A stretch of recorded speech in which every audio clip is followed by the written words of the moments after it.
اعوذ باللہ من الشیطان الرجیم بسم اللہ الرحمن الرحیم وقالوا اتخذ اللہ ولدا سبحانہ بل له ما في السماوات والأرض كل له قانتون۔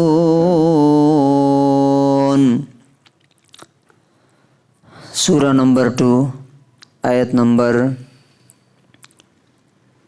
116 اور یہ کہتے ہیں کہ اللہ تعالیٰ نے کسی کو بیٹا بنایا ہے، وہ تو پاک اور پوتر ہے۔ حقیقت تو یہ ہے کہ آسمانوں میں، آکاش میں، زمین اور پرتھوی پر جو کچھ بھی ہے سب اسی کا ہے، اور سب کے سب اس کے فرما بردار، اس کے آگیاکاری ہیں۔ They say Allah has adopted a son, exalted is he. As a matter of fact, whatever is in the heavens and on the earth belongs to him, and all are obedient to him. اولاد ہونا یہ انسان کی ضرورت ہے، اور یہ ایک کمزوری ہے۔ سوچئے کہ اگر انسان کو اولاد کی ضرورت نہ ہو تو اس جھمیلے میں، اس چکر میں کیوں پڑے گا؟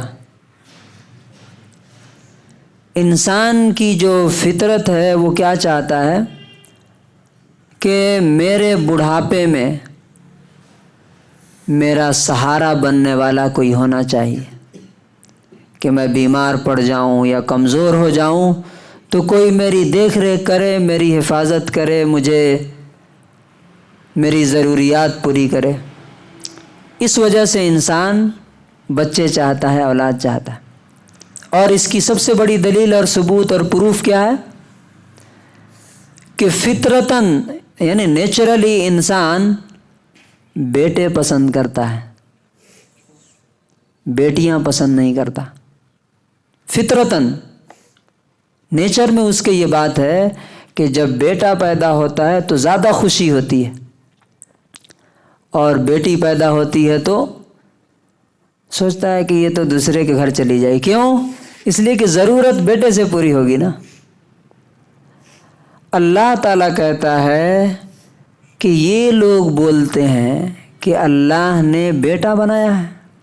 کون لوگ؟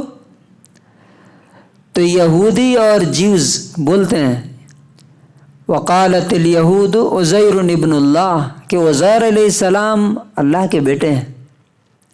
وقالت النصارى المسیح ابن اللہ، عیسائی اور کرسچن کہتے ہیں کہ عیسیٰ اللہ کے بیٹے ہیں۔ اسی طرح آپ ہندوستان میں دیکھیے، انڈیا میں تو بھگوان رام ہیں، کرشن ہیں، پتہ نہیں کون کون ہیں، ان کو بھی کیا بولتے ہیں؟ یہ یہ خدا کے اوتار ہیں۔ اللہ تبارک و تعالیٰ کہتا ہے کہ سبحانہ، وہ انسانی کمزوریوں سے پاک اور صاف ہے، اس کو ضرورت نہیں ہے۔ تمہیں ضرورت ہے اولاد کی، اس لیے تم بیٹا بناتے ہو، تم اولاد چاہتے ہو۔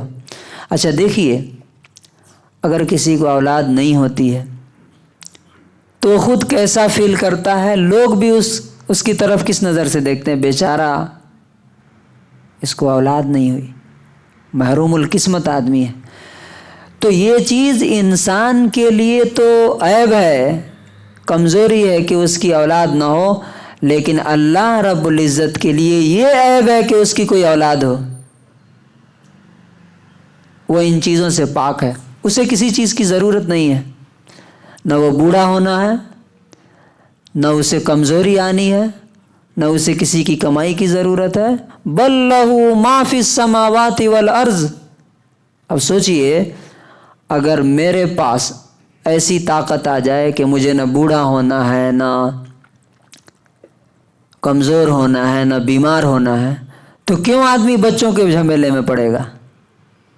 اطمینان سے اکیلے زندگی گزارے گا، عیش کرے گا. لیکن انسان کی یہ فطرت ہے کہ وہ اکیلے ذہنی طور پہ صحیح نہیں رہ سکتا، ٹینشن میں مبتلا ہو جاتا. اور اللہ تعالیٰ کیا کہتا؟ قل هو اللہ احد. آپ کہہ دیجئے کہ اللہ اکیلا ہے. اللہ وہی ہے جو انسان کی تمام خوبیوں سے، تمام صفات سے اوپر ہو، کمزوریوں سے اوپر ہو. اب مثال کے طور پہ انسان بھی پیدا ہو رہا ہے اور اللہ بھی پیدا ہو، تو وہ اللہ کیسے ہو جائے گا؟ پھر انسان بیمار پڑ رہا ہے، اللہ تعالیٰ بھی بیمار پڑ جائے تو پھر وہ اللہ کیسے ہوگا؟ انسان پر کوئی ظلم کر رہا ہے نا، اور وہ خدا پر بھی کوئی ظلم کرنے لگے کوئی، تو وہ خدا کیسے ہوگا؟ جیسے بولتے ہیں نا کہ ہمارے انڈیا میں کہ کسی بھگوان کی بیوی کو لے کے کوئی بھاگ گیا، تو سوچئے اگر انسان جو ہے اگر وہ خدا ہے تو اس کی بیوی کیسے ہو سکتی ہے؟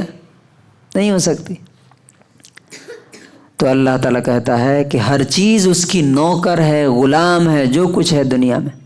اب آپ سے کوئی کہے گا، کوئی پوچھے کہ بھائی نان مسلم تو اللہ کے فرما بردار نہیں ہے، اللہ نے کیسے بول دیا کہ سب کے سب اس کے فرما بردار ہیں، سب کے سب اس کے آگیاکاری ہیں؟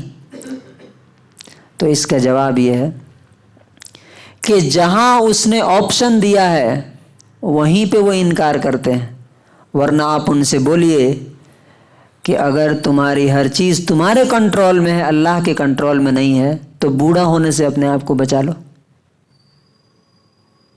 موت سے اپنے آپ کو بچا لو، بیمار ہونے سے اپنے آپ کو بچا لو. نہیں بچا سکتے.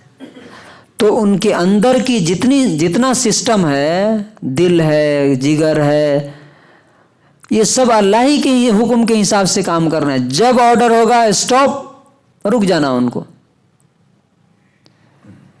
کل لہ قانتون. سارے کے سارے پوری آسمان میں اور زمین میں سب اس کے سامنے جھکے ہوئے، اس کی فرما برداری میں لگے ہوئے.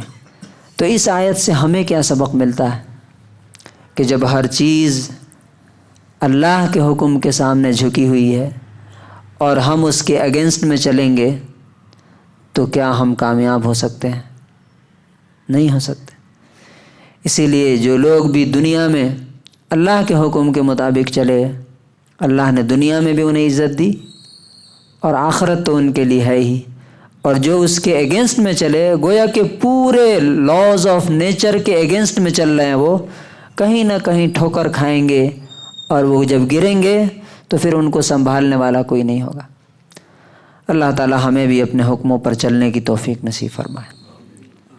سبحان اللہ و بحمدہ.